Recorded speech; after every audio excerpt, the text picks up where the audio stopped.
Welcome to the Soulful Mystics podcast. I'm Steph. And I'm Julie, and we are intuitive hypnotists, sharing our journey along the way. Hey Mystics. In this episode, we are sharing a past life regression that Julie facilitated for me. I set the intention to experience a life that would help me evolve and grow through my current life chapter. Although we call this technique a past life regression, it allows us to explore different realms and timelines, and that's exactly what happened in this session. There is a lot to unpack, as this session provided a deeper view into a really intense dream that I had almost a year ago. We will be chatting about this session and that dream in more detail in the next episode. And please remember that when we edit these sessions, we remove extended pauses and silences, as it often takes a little bit more time to process and express our experiences within that hypnotic state. And again, we are hoping for more engagement with our listeners. So if you have an interesting dream or experience that you want to share, or if you have questions for us, we would love to hear from you. You can email us at soulfulmysticspodcast@gmail.com or reach us on Instagram. If you'd like to learn more about the wonderfully gifted and amazing Julie, check out her website at soulseekerhypnosis.com. And to learn more about me, you can visit soulfulstephanie.com. And don't forget, we're both offering a 10% discount with the coupon code SMP10, redeemable on both of our websites. All right, here is my most recent past life regression session with Julie.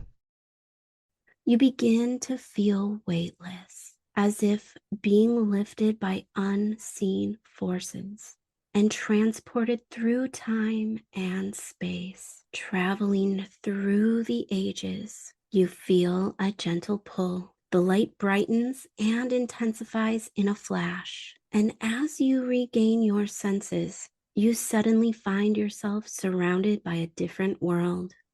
Taking a moment now to just allow the details of your new surroundings to unfold, engaging all of your senses. And whenever you're ready, just take a look around you, observing what you feel, see, sense, or know. And tell me, are you inside or outside? Outside. Good. And what else are you aware of here? I'm lying down in a field, but I'm not touching the ground. It's like levitation, it feels like, just floating, but it's peaceful. And there's flowers and different kinds of grasses and trees. Beautiful. Tell me more about this floating sensation, this levitation. How is this happening? It feels almost like it's a different planet, but it's made up of different parts of our Earth.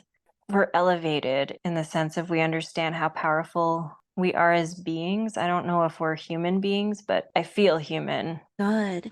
And if you were to focus on your body, if you have a body, does it look human to you if you were to look down at yourself? Yeah. Wonderful. And what else are you aware of here? I'm just connecting, it feels like, before practicing with the others. So I'm just in my happy place, connecting, which feels a lot like meditating while levitating, and just like a deep sense of relaxation. Beautiful. And when you say before you are practicing with the others, what does that mean? It's kind of like I'm wearing two different clothing pieces. Like I have this super loose white, I don't know what on, but underneath I have these, I don't want to say fighting leathers, but it feels something like that. It's not, we're not fighting, but it's like a special kind of suit for this kind of practice. I'm not sure exactly what it is yet, but Okay. it's like centering before going into whatever it is that we're about to practice. Good. And if you were to really just feel into yourself, what details come to mind? What do you know about yourself? I'm female. I feel the same age, just I feel better in my body. I feel young, but ancient at the same time, like so wise, but very young at heart, it feels. I have like pale-ish skin. I could just see my hands because the leathers are covering most of my skin. Brownish hair, but it's tied up in a really tight bun. Beautiful. So just allow yourself to revel in the feeling in your body of, being who you are, but feeling better and young, but so wise. Just soak in that beautiful feeling. And what else are you aware of? Is there anything that happens next? My eyes are closed and I feel the others starting to gather. So I'm closing up my own connection and meditation and getting ready to join them. And I put my boots on, and then we just start walking down this field together. No one's talking. It's just like an everyday routine that we do. And then we're gathering at this, it's almost like a sand pit, and our boots are all planted in this grainy gray sand. It almost feels like magnetic in a sense of like once our boots are there, it feels like we're all connected through this material, this sand. Good. And what is the vibe like there at this place as you're all connected? It just feels normal, like routine. It feels like we're preparing for something that we believe in. It almost feels like we're counting down to something, but we all need each other. We communicate in other ways through the sand. And maybe it's not the boots, but it's our feet. It feels like we're strong there together as a unit. And it's like a pod. We're 12 people. Good. All right. And so, if we were to go ahead and fast forward a little bit in this scene, whether it's just a few minutes, a few hours, however much time it takes, let's go ahead and just move forward a little bit in this scene to see what happens next. So, easily and effortlessly, just moving forward in this scene in three, two, and one.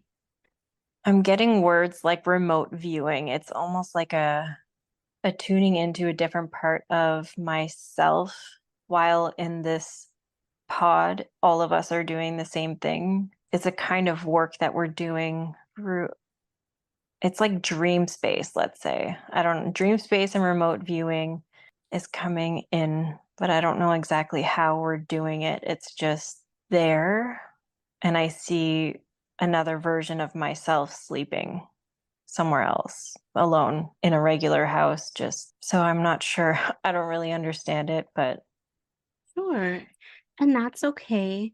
Just simply observe and allow the details to come in and just allow yourself to be curious, even if it doesn't make sense to you right now. And so you're in this pod with 12 other people and you're doing work in this dream space. Is there anyone in your pod that you know from your current life as Steph? my brother Joe, and there's other pods. They're far away, but we can feel them.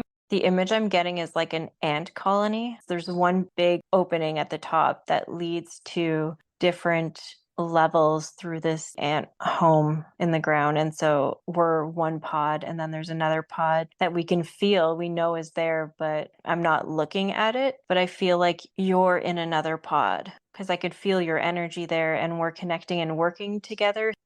And there's like different family members that I know here, but in different pods. So the only one I really recognize is my brother Joe. Good. And Joe is in your pod? Yeah. Beautiful.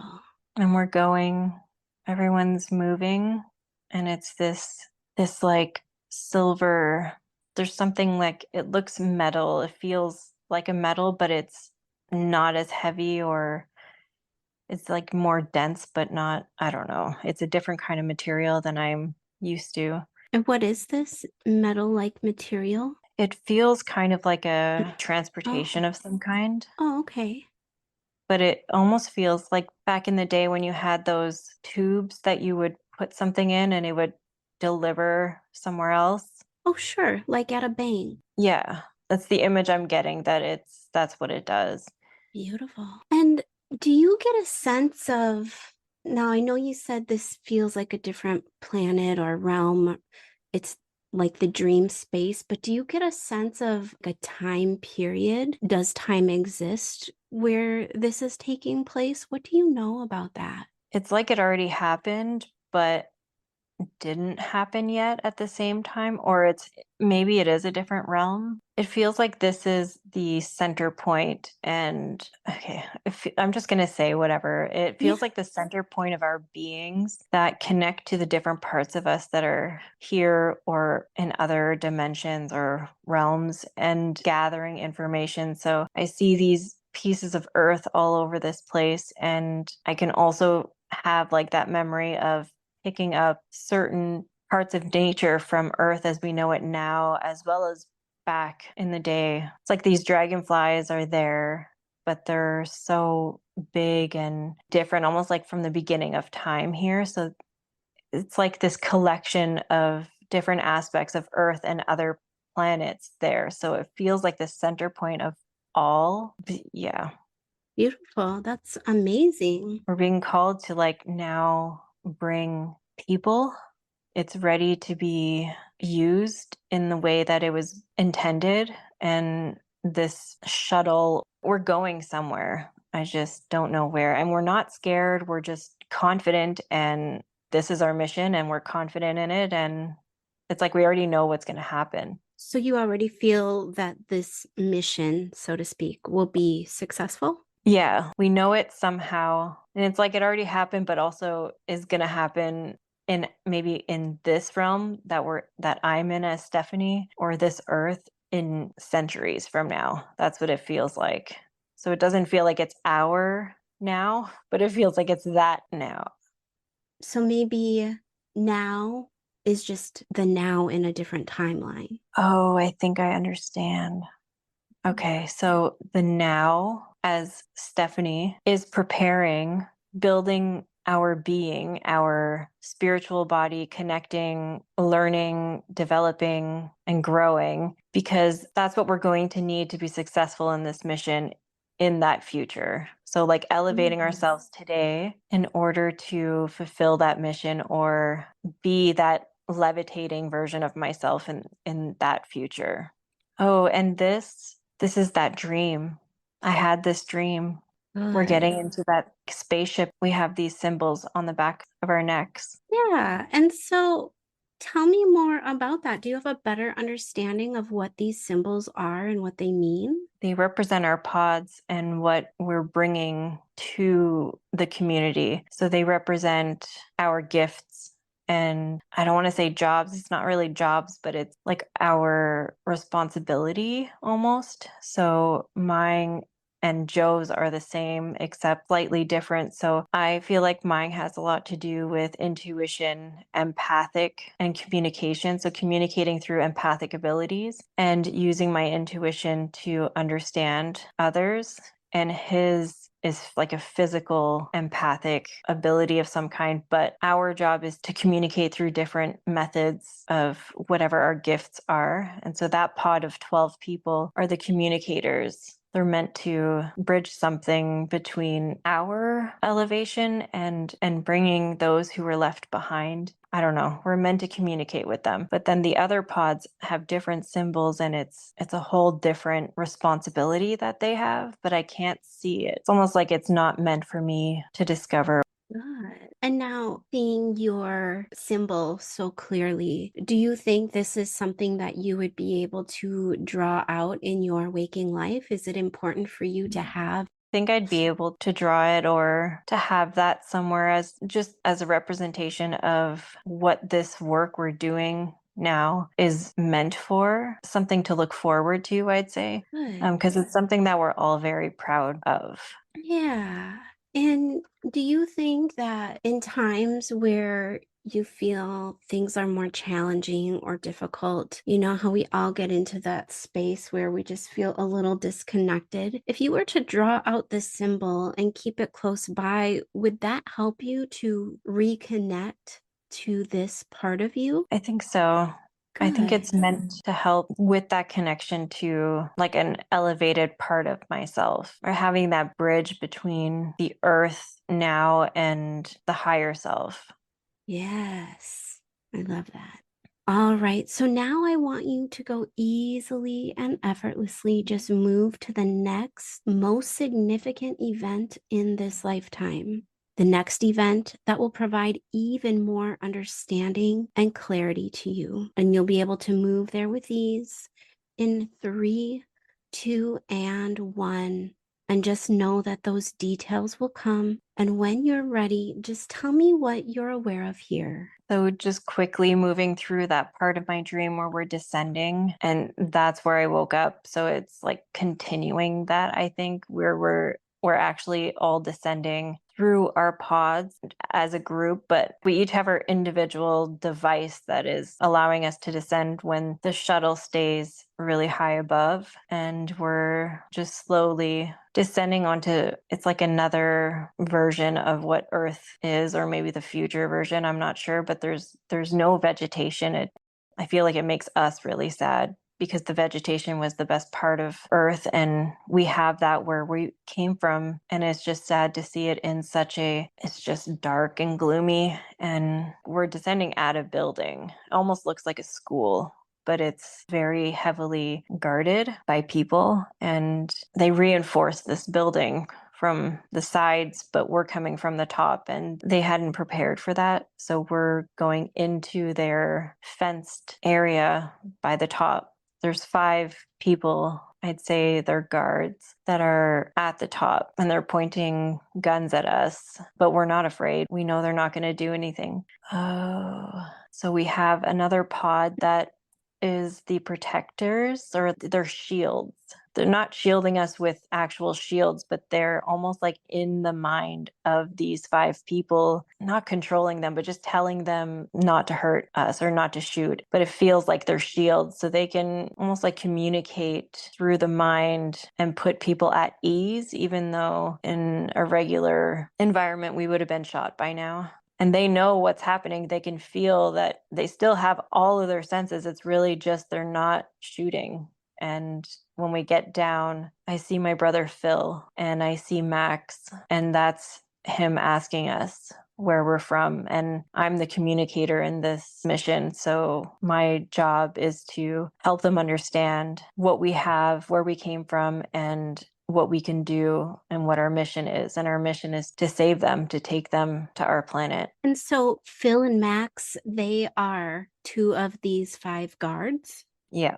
Okay. And I don't know if they're guards. It's almost like everyone is gone. So they're just people who survived and protecting what's left, who's left. It almost feels like an apocalyptic situation where people gather and use their skills. They were the last of the humans who didn't, I don't want to say elevate because it's not true. Like the way that they created the space and everything is just, it's brilliant. But we needed people who are grounded like them to this earth, like really earthlings. I feel like they haven't really had lives on other planets or didn't focus on spirituality. They care about what happened here on earth, the history of earth and humans who were on earth. And I feel like we are a bit different, whereas we came from other planets to help this one grow. I just feel like that's the only difference. And so now we have to convince them because it's their choice ultimately. Good. And so what happens next? Are you able to convince them? Are they receptive to your communication? Phil's not. Phil's calling me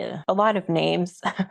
Mm. I think that's probably my favorite part right now because he's trying to convince Max and the other ones I don't recognize, but they each have their own personality that helped them survive, them coming together. And Max is like, he wants to know where we're from. He wants to know what we're here for, whereas Phil's more like, let's get out of here kind of thing.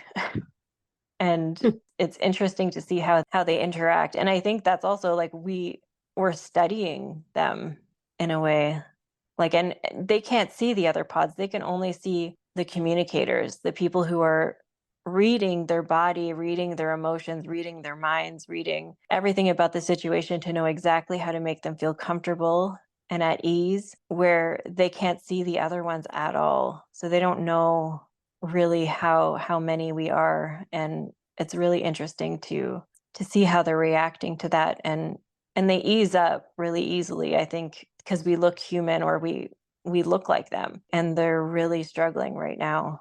So they're taking us through They say headquarters. I don't really know that that's what it is. And then, yeah, there's more people there. There's no kids, though. Not that I could see or feel.